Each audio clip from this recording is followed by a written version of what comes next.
drops an atomic bomb.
Hello everyone, welcome back to 1951. This is not going to be a playthrough, but this is going to be a video sort of going over the game, giving some updates, and just kind of giving an overview.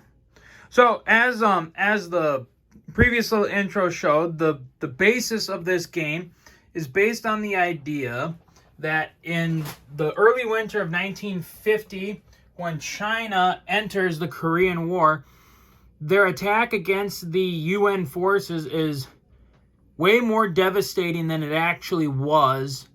And the 1st Marine Division and other Allied units that were trapped at the Chosin Reservoir don't make it out. They are surrounded and destroyed, which then prompts the United States to look into using their atomic weapons against China.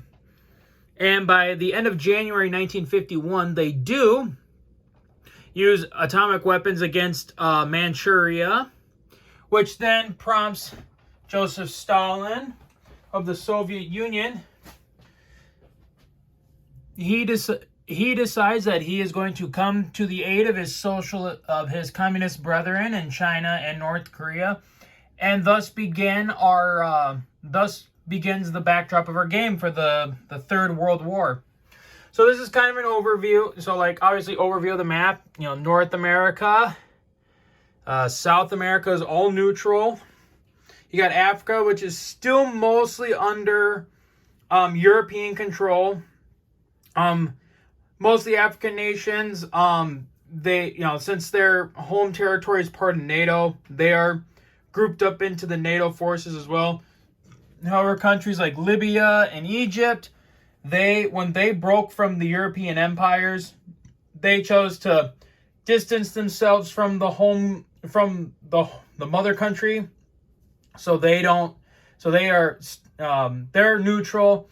Yugoslavia was communist, but obviously Tito was not friends with Stalin and saw Stalin more, and they saw each other more as enemies. India gained its independence and distanced itself from the home country.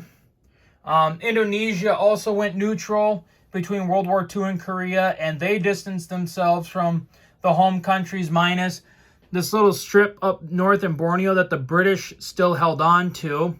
But we rolled that over into another faction called SATO, the Southeast Asia Treaty Organization, which popped up, which was created in 1955, but we just, for the purposes of the game, we sort of accelerated the process and brought SATO to life in the in early 1951 as they were scrambling as the Allies and everyone scrambled to get stuff together for this new world war that they now faced.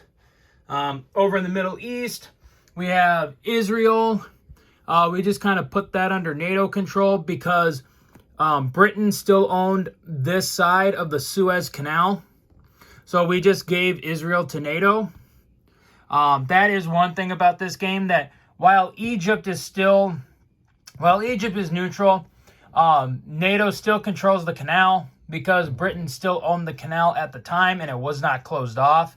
However, it can get closed off if Egypt, is occupied by the communist forces in any way, shape, or form. Then obviously over in Asia, rest of the Middle East is still neutral, just like Axis and allies, still neutral. There are no pro neutrals in this game. Everyone's just neutral. Attacks against neutrals don't affect relations with other neutrals like in Global 1940. That's not a thing with this game. Just if you attack a neutral, you have to, if they have a defensive army marked by the red letters or red numbers, if you attack, you have to fight that defensive army and win to conquer the nation.